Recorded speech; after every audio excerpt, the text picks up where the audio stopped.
Today is a special day for me. Today is my book launch date for Saving Nevada, and I am so excited to share with everybody. And I, throughout the day, am doing mystery author interviews. So make sure you check out my Facebook author page and my YouTube channel at Lori Hayes Motivation.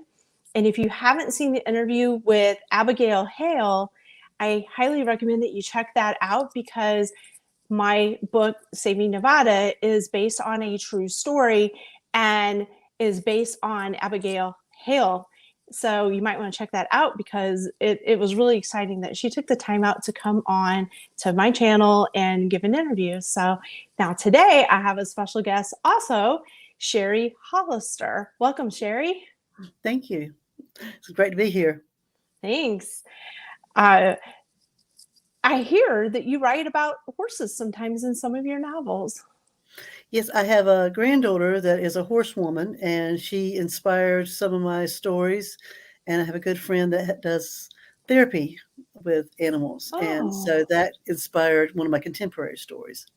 What kind of therapy? Do you know? She does a lot of therapy with children. Okay. And so she has a little ranch that has everything from kittens and yoga and horses. And she has all of her animals are therapy animals, she tells me. So, That's true. I mean, yeah. animals are really healing for people, especially I know that we use horses in therapeutic horsemanship, and it is just really helps people when they are together with a horse. And then if you tell them the horse's problems, then oftentimes they will tell you their problems. And I find that is such a healing experience. Yeah. Yes. My granddaughter didn't exactly raise. I think he was a little bit older horse, but she trained him herself, and he's become very protective of her, almost like a boyfriend. He gets sick just so that she can come see him. Oh, wow. You think he plans that out? Oh yeah, he plays sick. He acts so mopey and sick until she comes up and sees him. Oh, maybe he's depressed and he wants her to come see him. Yeah, he's Oh, right wow. funny. Oh, I just love horses, obviously. Yeah. So, how many books have you written? There are about 12 now, and I'm working on number 13. Wow. I just Okay. I just published a novella. I don't really consider that a book, so that's just a little short story. But yeah, I've wrote several short novellas as well as novels. But yeah, 12 So novels. that's not counted in the 12 that you Mhm. mentioned. Okay. How far along are you on the 13th book? Are you just starting or are you almost finished? I'm about halfway through. About halfway Wow. through. Okay. Yeah, that's my Wild West show story. So I have a lot of fun with it. You want to tell us a little bit more about your Wild West? It's a cozy mystery series set in the 1890s, and Oh. my protagonist is a 17-year-old half Lakota performer. Her family owns the Wild West show, and the first story, The Americans Are Coming, starts out with her brother being accused of causing the death of one of the other performers, and she finds out it's murder. So she starts Ooh. investigating, yes. And he's a Wow. 12-year-old inventor, so he's always inventing something, and Oh, I love it it. doesn't always go right. So, Oh, yeah. That sounds entertaining. I love it. So, what genres do you write? mostly suspense and mystery. I'm trying my hand at some comedy, but not everybody likes the same comedy. So comedy's a little bit, I don't know, a little more difficult, I think. The mystery, Yeah, if it's a mystery, it's a mystery.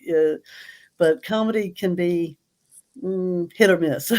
that's true. I don't even try to do that because I'm not funny. So, I Well, just my leave that life is one. funny, so I'll just leave that for you. I have 6 children, so you can imagine life is never dull. So So, do your stories have romantic elements in them? Yes. Now the cozy mysteries are what I consider YA, family friendly style stories. Everything's closed door. And the protagonist, Winnie, of course, is only 17, but she meets her love interest right to begin with, but they don't get together until several books later. The first book, her father finds love. And in the book I'm writing now, her grandfather is reunited with his first love. And so I'm enjoying having older characters and, Yeah. um, kind of bringing back their stories, that type of thing. I So, love multi-generational type of mhm, stories. And there is a real market for that, from yeah. what I'm understanding. Yeah, I like the family dynamics, Yes. whether it's your found family or your real family. I like Mm, adding family and friendships into the stories because definitely. that's what makes us. Right. That makes the world go round. Yeah, So, would you say that's a theme in all of your books? And do you have any other running themes throughout your books? I think so. I think family is a big theme, and of course, hope. My Yes. early series is very dark, and at the overall theme, I think, is hope. The first story, Chrome Pink, she is a survivor. She's been through a Mm-hmm. lot, and she has tattooed on her leg the pink ribbon with hope on it, and I think that kind Oh, of tells you who she is. yeah, I love that. That says it all right there. Mhm. Definitely. Well, why are these topics or themes important to you? Do you know? I think they reflect my real life. When I wrote Chrome Pink, my best friend's mother was going through breast cancer. We had just lost a good friend to cancer, and my husband was restoring Oh, a motorcycle in honor of him. And I think those things are reflected in my stories. yeah. Cancer is big in Eastern North Carolina. It's like Mm, I don't think you can throw a stone without touching somebody that's been touched by cancer. sure. So that weaves into my stories. In Titanium Blue, I talked about um, a veteran coming back from Afghanistan, having lost a leg. I had a son that Mm, had two tours in Afghanistan, and those things. Thankfully, he came back whole, but he still yeah. had difficulties, and I want all of that stuff reflected in my stories. A lot of my characters are biracial, and that's part of the dynamics I have in my home life as well as in my community. So You true. know, It sounds like your you books see really ring home. a lot of biracial families and the difficulties they go through. Hmm. It seems like your stories Yeah, ring true. I Like just, you have a lot of real, I want to showcase. Yeah. yeah. What is your favorite genre to write? Yeah. Ah, Is that a hard one? whenever I'm writing at the time, I think, because I enjoy, yeah, I enjoy the mysteries and suspense, but I also like, Uh-huh. a little bit of comedy and adventure, anything that gets me excited, Hmm. Um, Yeah. I think something different, I am more about the characters than I am about the genre. If I get Yes. to meet a character that I really like, I'm excited about it. So let's just put them through the torture Definitely. chamber. I know when people ask you, what is your favorite book that you've written? I I always say the one that I just wrote because it's always my favorite because I well, for one, it's because I just finished it and I'm all wrapped up into the story because I really love all my stories. Mhm. However, also, I think as a writer, you grow with each story that you write. You become a better storyteller and a better writer in general. Yeah, I agree. Do you have a favorite story? Yes and no. Titanium Blue, my son and his wife helped me with, and I think that was one of the best things ever to have their input. The same thing with Red Steel. My younger son and his wife helped me with that, and Mm-hmm. having them be involved, in my stories is something that that's priceless. And but the Americans are coming. I think that was one that I had been wanting to write for a long time. And my son, when he read it, said that was his favorite. And when he said that, it just made me feel so good. And I don't know. I'm like you. I love all of my books, I and I love my characters. And sometimes it's hard to finish a series and say, "Okay, I'm done with this series for I now." know. I think it's hard for our readers too. They don't want to let that world go. Hmm. Yes. So now I want to hear more about the story that you just talked about that's your son's favorite. Oh It yeah, piqued the my Americans interest. come. Yeah, Yeah. that's the one about the Wild West show in Oh, 1890s, and um, she's performing in the Wild West show. And of course, she starts out, as a trick writer, and then because they're losing performers with all these accidents happening, she and her brother keep taking bigger roles and more roles. And of course, he's an inventor, and the story starts off with he's invented this knife throwing sheath, and so he's trying to try it out on her, and he's mhm. throwing knives at her, and his aim is Oh, not wow. very good, and it mechanism locks up, and he ends up nicking her in the ear, and like I Oh said, my God. brothers and sisters, and that actually my one of my sons, they bought a fondue kit from a yard sale, and it has those really sharp forks, and Hmm. he decided to throw them at his brother. Of course, his Oh brother my stood gosh. there and let him do that. So Oh, our no. I children, would not ever trust my brother to do that. yes, yeah, No. real life, and No. yeah, my mom has a scar on her toe because she believed my dad could throw a knife between her toes. So they said this No. these things No. Is reality. that is that where you got your idea from? Partly, partly, Oh, yes. Yeah, no, just oh my what gosh. can I say? This is my family. Oh wow. So when my son was little, or maybe when he was early ages of school, I would always cut his hair with scissors. And one time it was my fault. I can't even say that he even moved or anything. I accidentally nicked his ear and it bled and bled and bled and bled. To this day, he's now 19. He still remembers that and he is scarred for life. Yes. Mom And will he will never not, touch my no, he head. will not ever even let me touch his hair, even without scissors. No way. And that story comes up about one time a year. Mhm. So I think Yeah. it scarred him for life. Oh my gosh. Well, tell us about your Christmas book. Oh, well, that was just fun. It was one of those weird moments, and I wanted to write something for my newsletter. And I thought, okay, I'm just going to write a short story for my newsletter. I had this idea of a store Santa hollering out to this pretty girl saying, "You would make an excellent Mrs. Santa Claus." And she realizes it's her neighbor, and she's been crushing on this neighbor forever. And I thought, oh, let's tweak it. Just next thing I know, I had 4,000 words written, Oh, and wow. you know, 2 days, and I wrote 4,000 words, and it was like I just couldn't stop. I was just having too much fun with it, and so I decided, okay, well, let's put this up for sale. Just because it was fun, but it's kind of a sweet story. It's nothing racy or anything, although. Um, you do know Oh, they get darn. you know they get romantic, but I cut out all the good parts. Is that a behind the scenes, Behind it, behind yeah, closed doors? yeah. Yeah. But Okay.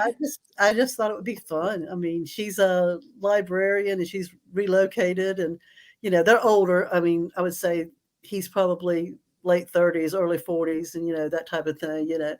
And I just thought it would be fun, and it ended up just being more than I expected it to be. Oh, And that's great. I'm gonna have to yeah. check it out.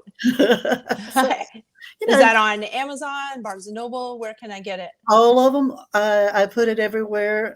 It's Next Door Santa, and like I Okay. said, it's under my SL Hollister name, and yeah, I do my suspense and my contemporary under SL Hollister, and I Oh, do okay. my historicals under Sherri Hollister. Not a whole lot of Okay. difference, but. So this is the website I had found for you. Is that correct? There should be an L between the I and the Hollister. Sherri Oh, L. I Hollister. messed that up again. That's all right. Second time today I've done that. Okay, maybe I should just take that as a cue and not do that anymore. No. Well, it's easy to miss because the L looks just like an I, and a lot of people miss Okay. it. Yeah. You're not the first to miss it. Okay. Well, as long as everybody knows where to go to find you.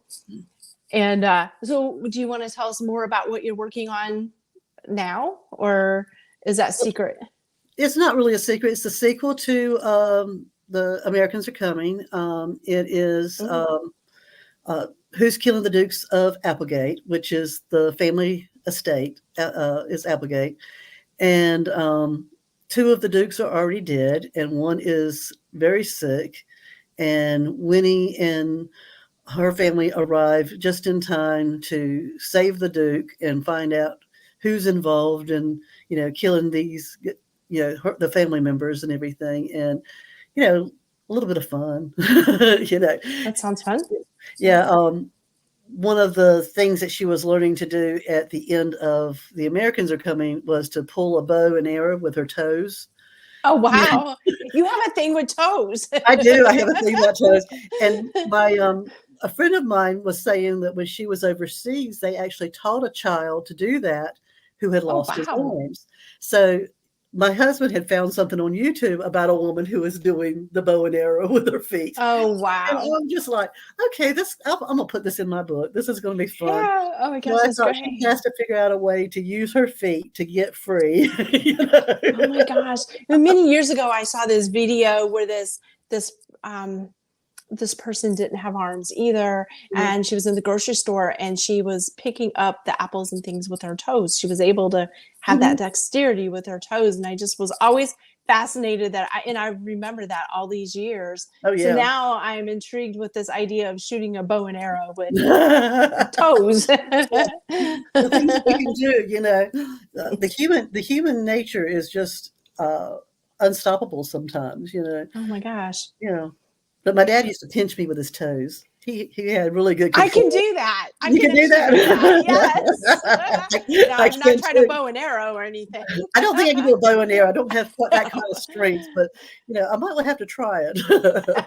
Maybe one of the children's clothes, I know. I used to pinch my sister and my brother with my toes. You'd be sitting on the couch all innocent, and then all of a sudden, yeah, get them. Well, that's great. And so, and then when did you say you were going to probably be finished with the book you're writing now? I'm hoping to have it finished by January. And of course, I told you that I'm republishing The Americans Are Coming, and it'll be coming out again in January. And then this book should be coming out in March. Okay. Yeah, this is our hope. So, yeah, it's going to break my heart a little bit to take The Americans Are Coming down off, but I'm hoping this is a good move for me, Yeah. So you're just kind of rebranding it too, and I think changing the cover, rebranding, make sure it goes through editing again and everything, and you hope you're doing the right thing, but marketing is just really difficult for me. And so it's a lot. It is a lot. And trying to do contemporary and historical. Yes. I'm going to continue doing the contemporary myself, but I think the historical, I'm going to go through Cushing Publishing. So, okay. We'll see. Wow. Yeah. So I also write, I don't usually talk about this, but I write girls fiction about girls and horses under Lisa Morgan. And I finally had to take that website down. I stopped posting on social media. I couldn't maintain two different websites. I don't know how you do it. But my Christmas horse, it's The Christmas Horse by Lisa Morgan. It goes crazy on Amazon this time of year. I sell, 30 books a day sometimes. It just goes nuts. And I literally do nothing for it. So I wish all marketing was that way. And then when you have a series, they start buying all of them, and it's wonderful. Hmm. However, I haven't found that with my Lori Hayes. I've had to work at it, and I hear so many authors and writers saying that like me, I write in the morning mostly, and then I spend all my afternoon pretty much doing promo or the business side of it. I don't Yeah, know if you do that as well. I'm opposite because I still work. So a lot of times Oh, yeah. before I go to work, I'll do a lot of my promo in the morning, and then if I have a chance to write it, while I'm at work, because Hmm. I run a store that's kind of slow Hmm. sometimes. So when it's a slow time, I write when I can, and Hmm. then when I get home in the evenings, I divide up my time depending on what needs to be done. But try to give myself time to write every week, and hopefully more than once a day. But sometimes all you get is an hour, and you have to make the Yeah, most of that hour. yeah. Yeah. I worked full time until a year ago, January, and then I finally quit my job to write full time. But it's difficult to work full time and then try to write. Well, I will have 20 years in April, Yep. and then I will reach 62 2 more years down the line. So I've got about 2.5 years before I can actually retire. So I'm hoping in the next 3 years I can start getting everything together so that Yep. this will be my full time job. Yes. It's so much fun. I don't ever feel like I'm going to work.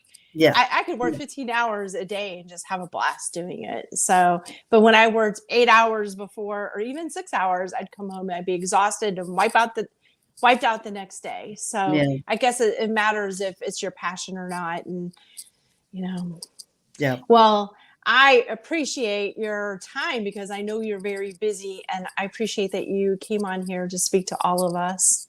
Well, I'm excited for you, and I can't wait to read this book. It sounds like Thank it's going you. to be an awesome book. Thank And you. is it out now? December 1st. So, December the 1st. yes, So, yes, okay. is the first day. So, All right. anyway, keeping my fingers crossed, but it is my passion story. I've been working on it since 2019 in between other projects and contracts.